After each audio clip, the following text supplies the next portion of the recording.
ಎಲ್ಲರಿಗೂ ನಮಸ್ತೆ. ಎಲ್ಲರಿಗೂ ರತ್ನ ಪ್ರಪಂಚ ಚಾನೆಲ್ಗೆ ಸ್ವಾಗತ ಸುಸ್ವಾಗತ. ಬನ್ನಿ ಈ ದಿನ ತರಗತಿನಲ್ಲಿ GPSTR ಸಂಬಂಧಪಟ್ಟಂತಹ ಪತ್ರಿಕೆ ಒಂದನ್ನ ನೋಡ್ತಾ ಹೋಗೋಣ.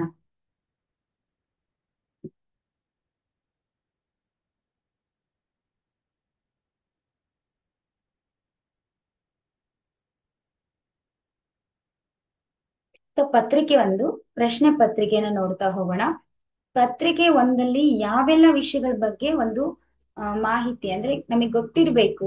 ಸಾಮಾನ್ಯ ಕನ್ನಡ ಅಂತ ಹೇಳ್ಬಿಟ್ಟು ಕರಿತೀವಿ ನಾವು ವಿಷಯನ, ಈ ಪತ್ರಿಕೆ ಒಂದನ್ನ. ಇಲ್ಲಿ ವಿಷಯಗಳು ಸಾಮಾನ್ಯ ಕನ್ನಡ ಇರುತ್ತೆ, ಜೊತೆಗೆ ಇಲ್ಲಿ ಸಾಮಾನ್ಯ ಇಂಗ್ಲಿಷ್, ಸಾಮಾನ್ಯ ಜ್ಞಾನ, ಇನ್ನು ಮಗುವಿನ ಬೆಳವಣಿಗೆ ಮತ್ತು ಬೋಧನಾ ವಿಧಾನ ಶಾಸ್ತ್ರಕ್ಕೆ ಸಂಬಂಧಪಟ್ಟಂತ ಪ್ರಶ್ನೆಗಳು. ಇನ್ನು ಆರೋಗ್ಯ ಮತ್ತು ಮೌಲ್ಯ ಶಿಕ್ಷಣ ಮತ್ತು ಗಣಕಯಂತ್ರ ಸಾಕ್ಷರತೆ, ಇದಕ್ಕೆ ಸಂಬಂಧಪಟ್ಟಂತಹ ಪ್ರಶ್ನೆಗಳನ್ನ ನಾವು ಈ ಒಂದು 6ರಿಂದ 8ನೇ ತರಗತಿಯ ಪದವೀಧರ ಪ್ರಾಥಮಿಕ ಶಾಲಾ ಶಿಕ್ಷಕರು ಆಯ್ಕೆಗೆ ಕೇಳಿರುವಂತಹ ಪ್ರಶ್ನೆಗಳಾಗಿರುತ್ತೆ. ಇದಿಷ್ಟು ವಿಷಯಗಳನ್ನ ನಾವು ಅಭ್ಯಾಸ ಮಾಡ್ಬೇಕಾಗುತ್ತೆ.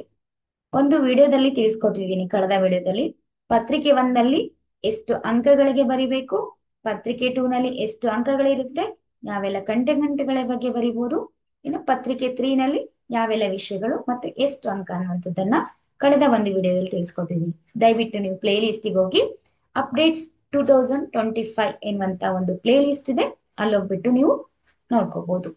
ಜೊತೆಗೆ ಯಾರೆಲ್ಲ ನಮ್ಮ ಒಂದು ಚಾನೆಲ್ನ ಹೊಸದಾಗಿ ವೀಕ್ಷಣೆ ಮಾಡ್ತಾ ಇದ್ದೀರೋ ದಯವಿಟ್ಟು ಸಬ್ಸ್ಕ್ರೈಬ್ ಆಗಿ ಬೆಲ್ ಬಟನ್ ಮೇಲೆ ಕ್ಲಿಕ್ ಮಾಡಿ. ಅಲ್ಲಿ ಬೆಲ್ ಬಟನ್ ಮೇಲೆ ಆಲ್ ಅಂತ ಕ್ಲಿಕ್ ಮಾಡಿ ನಾನು ಹಾಕುವಂತಹ ಎಲ್ಲ ವಿಡಿಯೋಗಳ ನೋಟಿಫಿಕೇಶನ್ ನಿಮಗೆ ಲೈವ್ ಅಲ್ಲಿ ಬೇಗ ಸಿಗುತ್ತೆ, ಬೇಗ ನೋಟಿಫಿಕೇಶನ್ ನಿಮಗೆ ತಲುಪುತ್ತೆ. ಇನ್ನು ಸಾಮಾನ್ಯ ಕನ್ನಡ, ಈ ಒಂದು ಸಾಮಾನ್ಯ ಕನ್ನಡ ವಿಷಯಕ್ಕೆ ಸಂಬಂಧಪಟ್ಟಂತಹ ಒಂದು ಪ್ರಶ್ನೆ ಪತ್ರಿಕೆ, ಒಂದು ಮಾದರಿ ಪ್ರಶ್ನೆ ಪತ್ರಿಕೆ ಇದು. ಸೊ ಈ ಮಾದರಿ ಪ್ರಶ್ನೆ ಪತ್ರಿಕೆಯನ್ನ ನೋಡ್ತಾ ಹೋಗೋಣ. ಇವಿಷ್ಟು ವಿಷಯಗಳಿಗೆ ಒಳಗೊಂಡಿರುವಂತಹ ಒಂದು ಪ್ರಶ್ನೆಗಳನ್ನ ಇಲ್ಲಿ ಕೊಟ್ಟಿರ್ತಾರೆ. ಸಾಮಾನ್ಯ ಕನ್ನಡಕ್ಕೆ, ಇಂಗ್ಲಿಷಿಗೆ, ಜ್ಞಾನಕ್ಕೆ, ಸಾಮಾನ್ಯ ಜ್ಞಾನ ಇರ್ಬೋದು, ಮಗುವಿನ ಬೆಳವಣಿಗೆ, ಬೋಧನಾ ವಿಧಾನ ಶಾಸ್ತ್ರ ಮತ್ತು ಆರೋಗ್ಯ ಮತ್ತು ಮೌಲ್ಯ ಶಿಕ್ಷಣ, ಜೊತೆಗೆ ಗಣಕಯಂತ್ರ ಅಂದ್ರೆ ಕಂಪ್ಯೂಟರ್ ಬಗ್ಗೆ ಕೊಟ್ಟಿರ್ತಾರೆ. ಇಲ್ಲಿ ಮೊದಲನೇ ಪ್ರಶ್ನೆ, ನಾನು ಪ್ರಶ್ನೆಯನ್ನ ಹೇಳ್ತಾ ಹೋಗ್ತೀನಿ, ಅದಕ್ಕೆ ಕೊಟ್ಟಿರುವಂತಹ ಉತ್ತರಗಳನ್ನ ಕೂಡ ನೀವೇ ಗೆಸ್ ಮಾಡಿ ಕಮೆಂಟ್ ಮಾಡಿ ತಿಳಿಸಿ, ಆಯ್ತಾ? ಕನ್ನಡ ವರ್ಣಮಾಲೆಯಲ್ಲಿ ಮಹಾಪ್ರಾಣಾಕ್ಷರಗಳ ಸಂಖ್ಯೆ. ಕನ್ನಡ ವರ್ಣಮಾಲೆಯಲ್ಲಿ ಮಹಾಪ್ರಾಣಾಕ್ಷರಗಳ ಸಂಖ್ಯೆ ಎಷ್ಟಿದೆ ಎನ್ನುವಂಥದ್ದನ್ನ ಇಲ್ಲಿ ಕೇಳಿದರೆ, ಇದಕ್ಕೆ ಪ್ರಶ್ನೆ ಉತ್ತರಗಳನ್ನ ಕೇಳಿದರೆ ಉತ್ತರಗಳನ್ನ ಗಮನಿಸ್ತಾ ಹೋಗೋಣ. 13, 10, 25, 9. ಇದರಲ್ಲಿ ಸರಿಯಾದ ಉತ್ತರ ಯಾವುದು ಎನ್ನುವಂಥದ್ದನ್ನ ಮುಂದಿನ ವಿಡಿಯೋದಲ್ಲಿ ನಾನು ತಿಳಿಸ್ಕೊಡ್ತೀನಿ.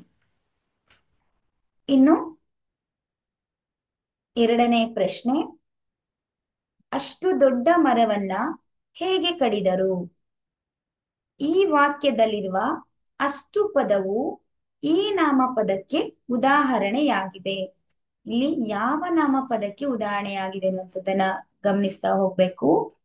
ಸಂಖ್ಯಾವಾಚಕ, ಗುಣವಾಚಕ, ದಿಗ್ವಾಚಕ, ಪರಿಮಾಣವಾಚಕ. ಇನ್ನು 3ನೇ ಪ್ರಶ್ನೆ,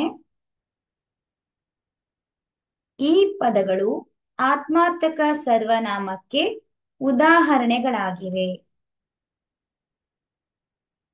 ಆಯ್ಕೆಗಳು: ತಾನು ತಾವು, ಯಾರು ಯಾವುದು, ನಾನು ನಾವು, ಅದು ಅವು. 4ನೇ ಪ್ರಶ್ನೆ, ಮೊಟ್ಟ ಮೊದಲು ಈ ಪದವು ಯಾವ ವ್ಯಾಕರಣಾಂಶಕ್ಕೆ ಉದಾಹರಣೆಯಾಗಿದೆ ಅನ್ನೋದನ್ನ ಗುರುತಿಸ್ಬೇಕು. ಈ ವ್ಯಾಕರಣಾಂಶಕ್ಕೆ ಉದಾಹರಣೆಯಾಗಿದೆ ಅಂತ ಹೇಳ್ತಿದ್ದಾರೆ. ಇಲ್ಲಿ ಯಾವ್ದೇನು ಅಂತದನ್ನ ಗುರುತಿಸ್ತಾ ಹೋಗ್ಬೇಕು. ಆಯ್ಕೆಗಳು: ಜೋಡಿ ಪದ, ವಿರುಕ್ತಿ, ನುಡಿಗಟ್ಟು, ಅನುಕರಣ ವ್ಯಯ. ಇವಿಷ್ಟರಲ್ಲಿ ಯಾವುದು ಅನ್ನುವಂಥದ್ದನ್ನ ನೀವು ಗುರುತಿಸ್ಬೇಕು. ಇನ್ನು ಸಾವಿತ್ರಿಯನ್ನು ಪದದಲ್ಲಿರುವ ವಿಭಕ್ತಿ, ಇಲ್ಲಿ ಯಾವ ವಿಭಕ್ತಿ ಇದೆ ಎನ್ನುವಂಥದ್ದನ್ನ ಗುರುತಿಸ್ತಾ ಹೋಗಿ. ತೃತೀಯ, ಚತುರ್ಥಿ, ದ್ವಿತೀಯ, ಪಂಚಮಿ. ಇಲ್ಲಿ ಸರಿಯಾದ ಉತ್ತರವನ್ನ ಗುರುತಿಸ್ತಾ ಹೋಗಿ. ಇನ್ನು ದೇವರು ನಿಮಗೆ ಒಳ್ಳೆಯದನ್ನು ಮಾಡಲಿ. ಇಲ್ಲಿ ಮಾಡಲಿ ಪದದಲ್ಲಿರುವ ಕ್ರಿಯಾರೂಪ ಯಾವುದು ಎನ್ನುವುದನ್ನು ಗುರುತಿಸಿ. ವಿಧ್ಯಾರ್ಥಕ, ನಿಷೇಧಾರ್ಥಕ, ಪ್ರಶ್ನಾರ್ಥಕ, ಸಂಭವನಾರ್ಥಕ. ಇವಿಷ್ಟರಲ್ಲಿ ಯಾವುದು ಸರಿಯಾದ ಉತ್ತರ ಎನ್ನುವಂಥದ್ದನ್ನ ಗುರುತಿಸ್ತಾ ಹೋಗಿ. ಇನ್ನು 7ನೇ ಪ್ರಶ್ನೆ, ದೇವೇಂದ್ರ ಪದದಲ್ಲಾಗಿರುವ ಸಂಧಿ ಸವರ್ಣ ದೀರ್ಘ ಸಂಧಿ, ಗುಣ, ಎಣ್, ವೃದ್ಧಿ. ಇವಿಷ್ಟರಲ್ಲಿ ಯಾವ ಸಂಧಿ ಎನ್ನುವಂಥದ್ದನ್ನ ಗುರುತಿಸಿ. ಇನ್ನು 8ನೇ ಪ್ರಶ್ನೆ, ಹೊಸಗನ್ನಡ ಪದದಲ್ಲಾಗಿರುವ ಸಮಾಸ. ಆಯ್ಕೆಗಳು ಕರ್ಮಧಾರಯ, ಬಹುರ್ವಿ, ದ್ವಿಗು, ದ್ವಂದ್ವ. ಇದರಲ್ಲಿ ಯಾವ್ದೆನ್ನುವಂಥದ್ದನ್ನ ಆಯ್ಕೆ ಮಾಡಿ ತಿಳಿಸಿ. ಯಾಕೆ ಇದು ಪ್ರಶ್ನೆ ಪತ್ರಿಕೆನ ಬಿಡಿಸ್ತಾ ಇದ್ದೀನಿ ನಾನು, ಆದ್ರೆ ಉತ್ತರಗಳನ್ನ ಮುಂದಿನ ಒಂದು ವಿಡಿಯೋದಲ್ಲಿ ಬಿಡಿಸ್ತೀನಿ. ಈಗ ಒಂದು ಪ್ರಶ್ನೆಗಳನ್ನ ನೋಡಿ, ಇವಿಷ್ಟು ಪ್ರಶ್ನೆಗಳಲ್ಲಿ ನೀವು ಎಷ್ಟು ಪ್ರಶ್ನೆಗಳಿಗೆ ಸ್ವತಃ ಉತ್ತರವನ್ನ ಕೊಡ್ತಾ ಹೋಗ್ತೀರಿ ಅನ್ನೋಂಥದ್ದನ್ನ ಪಟ್ಟಿ ಮಾಡ್ತಾ ಹೋಗಿ. ಆಗ ನಿಮಗೊಂದು ಆತ್ಮವಿಶ್ವಾಸ ಬರುತ್ತೆ, ಎಷ್ಟು ಚೆನ್ನಾಗಿ ನೀವು ಎಕ್ಸಾಮ್ ಬರೀಬಹುದು, ಯಾವ ವಿಷಯದಲ್ಲಿ ನೀವು ಕಡಿಮೆ ಅಂದ್ರೆ ಯಾವ ವಿಷಯಕ್ಕೆ ಸಂಬಂಧಪಟ್ಟಂತಹ ಒಂದು ಓದುಗಾರಿಕೆ ನಿಮ್ಗೆ ಬೇಕಾಗಿದೆ ಅನ್ನೋದನ್ನ ನೀವು ಗುರ್ತಿಸ್ಕೊಂಡ್ಬಿಟ್ಟು ಆ ಒಂದು ವಿಷಯದ ಕಡೆಗೆ ಗಮನ ಕೊಡ್ಬೇಕು ಎನ್ನುವಂತ ಉದ್ದೇಶದಿಂದ ನಾನು ಈ ರೀತಿಯಾಗಿ ಮಾಡ್ತಾ ಇದ್ದೇನೆ. ಇವುಗಳಲ್ಲಿ ಜೋಡು ನುಡಿಗೆ ಉದಾಹರಣೆಯಾಗಿರುವರು ಬಟ್ಟ ಬಯಲು, ಕೆನೆ ಮೊಸರು, ಜುಳು ಜುಳು, ಪದೇ ಪದೇ. ಇದರಲ್ಲಿ ಯಾವುದೇನುವಂಥದ್ದನ್ನ ಗುರುತಿಸಿ. ಧಗಧಗ ಪದವು ಈ ವ್ಯಾಕರಣಾಂಶಕ್ಕೆ ಸೇರಿದೆ. ಆಯ್ಕೆಗಳು ಧಿರುಕ್ತಿ, ಜೋಡು ನುಡಿ, ನುಡಿಗಟ್ಟು, ಅನುಕರಣ ವ್ಯಯ. ಇದರಲ್ಲಿ ಯಾವುದೆನ್ನುವಂಥದ್ದನ್ನ ನೋಡ್ತಾ ಹೋಗಿ. ಟೋಪಿ ಹಾಕು ನುಡಿಗಟ್ಟಿನ ಅರ್ಥ ತಲೆಯನ್ನ ಮುಚ್ಚಿಕೋ, ಮೋಸ ಮಾಡು, ಸಹಾಯ ಮಾಡು, ಸುಳ್ಳು ಹೇಳು. ಇವುಗಳಲ್ಲಿ ಆಯ್ಕೆಯನ್ನ ನೋಡ್ತಾ ಹೋಗಿ, ಯಾವುದು ಸರಿ ಅಂತೇಳಿ ಟಿಕ್ಕಾಗ್ತಾ ಹೋಗಿ. ವಂದ್ಯ ಪದದ ತದ್ಭವ ರೂಪ. ವಂದ್ಯ ಅಂದ್ರೇನು ಅಂತಂತದ್ದನ್ನ ಆಯ್ಕೆಗಳು ಬಂಜೆ, ಸಂಜೆ, ವಿದ್ಯೆ, ವಂದನೆ. ಇನ್ನು ರಸೀದಿ ಪದವು ಕನ್ನಡಕ್ಕೆ ಈ ಭಾಷೆಯಿಂದ ಬಂದಿದೆ. ಅರಬ್ಬಿ, ಹಿಂದೂಸ್ತಾನಿ, ಪೋರ್ಚುಗೀಸ್, ಉರ್ದು. ಇವುಗಳಲ್ಲಿ ಯಾವ ಭಾಷೆಯಿಂದ ಬಂದಿದೆ ಅಂತೇಳಿ ನೀವು ಟಿಕ್ ಆಗ್ತಾ ಹೋಗಿ. ತಕ್ಕೊಂಡು ಪದದ ಗ್ರಾಂಥಿಕ ರೂಪ ತಗೋ, ತಂದುಕೊಡು, ತನಗೆ ಕೊಡು, ತೆಗೆದುಕೊಡು ಎನ್ನುವಂಥದ್ದು. ಯಾವ್ದು ಇದ್ರಲ್ಲಿ ಎನ್ನುವಂಥದ್ದನ್ನ ಉತ್ತರವನ್ನ ನೀವು ಹೇಳಿ. ಗೀಜಗನ ಗೂಡುಗಳು ತೊಟ್ಟಿಲಿನಂತೆ ತೂಗಾಡುತ್ತಿದ್ದವು. ಈ ವಾಕ್ಯದಲ್ಲಿರುವ ಅಲಂಕಾರ ನೋಡಿ, ಅಂತೆ ಕಂತೆ ಬಂದಾಗ ಯಾವುದು ಅನ್ನುವಂಥದ್ದನ್ನ ನೆನ್ಪಿಟ್ಕೊಳ್ಳಿ. ಇಲ್ಲಿ ಗಮನಿಸಿ, ಆಯ್ಕೆಗಳು ರೂಪಕ, ದೃಷ್ಟಾಂತ, ಉಪಮ, ಉತ್ಪ್ರೇಕ್ಷೆ. ಇನ್ನು ಕಂದ ಪದ್ಯದಲ್ಲಿರುವ ಒಟ್ಟು ಸಾಲುಗಳ ಸಂಖ್ಯೆ 4, 6, 3, 14. ಯಾವುದು ಸರಿಯಾದ ಉತ್ತರವನ್ನ ನೀವು ನೋಡ್ತಾ ಹೋಗಿ. ಇದು ಪ್ರಶ್ನೆ ಪತ್ರಿಕೆಯನ್ನ ಬಿಡಿಸ್ತಾ ಇದ್ದೀನಿ ನಾನು. ಈ ಪ್ರಶ್ನೆ ಪತ್ರಿಕೆಯನ್ನ ಉತ್ತರವನ್ನ ನಾನು ಮುಂದಿನ ವಿಡಿಯೋದಲ್ಲಿ ಬಿಡಿಸ್ತೀನಿ. ಯಾಕೆ ಇದನ್ನ ಮೊದಲು ಪ್ರಶ್ನೆಗಳು ಉತ್ತರಗಳನ್ನ ಹೇಳ್ತಿದ್ದೀನಿ ಅಂದ್ರೆ, ಮೊದಲು ಕೇಳಿಸ್ಕೊಳ್ಳಿ. ಆ ಕೇಳಿಸ್ಕೊಂಡ ತಕ್ಷಣನೇ ನಿಮ್ಗೆ ಒಂದು ಉತ್ತರ ನೆನಪಾಗುತ್ತೆ. ಸೊ ಅದನ್ನ ಹೇಳ್ಕೊಂಡಿ ಮನಸ್ಸಿನಲ್ಲಿ. ಕೊನೆಗೆ ನಾನೇನು ಉತ್ತರಗಳನ್ನ ಹೇಳ್ತೀನಲ್ಲ, ಅದಾದ್ಮೇಲೆ ಯಾವ ಉತ್ತರ ಸರಿ ಇತ್ತು, ಯಾವ ಉತ್ತರ ತಪ್ಪಿತ್ತು ಅಂತೇಳಿ ನಿಮಗ್ ನೀವೇ ಆತ್ಮಾವಲೋಕನ ಮಾಡ್ಕೊಳ್ಳಿ. 17ನೇ ಪ್ರಶ್ನೆ, ಒಂದು ಅಥವಾ ಅನೇಕ ವಾಕ್ಯಗಳು ಒಂದು ಪ್ರಧಾನ ವಾಕ್ಯಕ್ಕೆ ಅಧೀನವಾಗಿದ್ದರೆ ಆ ವಾಕ್ಯವು ಏನಾಗುತ್ತೆ ಅನ್ನುವಂಥದ್ದನ್ನ ಗಮನಿಸ್ತಾ ಹೋಗಿ. ಮಿಶ್ರ ವಾಕ್ಯ, ಸಾಮಾನ್ಯ ವಾಕ್ಯ, ಪ್ರಶ್ನಾರ್ಥಕ ವಾಕ್ಯ, ಸಂಯೋಜಿತ ವಾಕ್ಯ. ಇನ್ನು 18ನೇ ಪ್ರಶ್ನೆ, ಹರ್ಷ, ಆಶ್ಚರ್ಯ, ಸಂತೋಷ, ವಿಷಾದ, ದುಃಖ ಮುಂತಾದ ಭಾವನೆಗಳನ್ನ ಸೂಚಿಸುವ ಪದಗಳ ಮುಂದೆ ಈ ಚಿಹ್ನೆಯನ್ನ ಬಳಸಲಾಗುವುದು. ಇಲ್ಲಿ ಯಾವ ಚಿಹ್ನೆಯನ್ನ ಬಳಸಲಾಗುತ್ತೆ ಅನ್ನುವಂಥದ್ದು ನೋಡ್ತಾ ಹೋಗಿ. ಉದ್ಧರಣ, ವಿವರಣಾತ್ಮಕ, ಪ್ರಶ್ನಾರ್ಥಕ, ಭಾವಸೂಚಕ. ಇನ್ನು 19ನೇ ಪ್ರಶ್ನೆ, ಜ್ಞಾನ ಪದದ ವಿರುದ್ಧಾರ್ಥಕ ಪದ. ವಿಜ್ಞಾನ, ಸುಜ್ಞಾನ, ಅಜ್ಞಾನ, ಭಿನ್ನಾಣ. ಇದರ ಒಂದು ವಿರುದ್ಧಾರ್ಥಕ ಪದ ಯಾವುದು ಗುರುತಿಸಬೇಕು.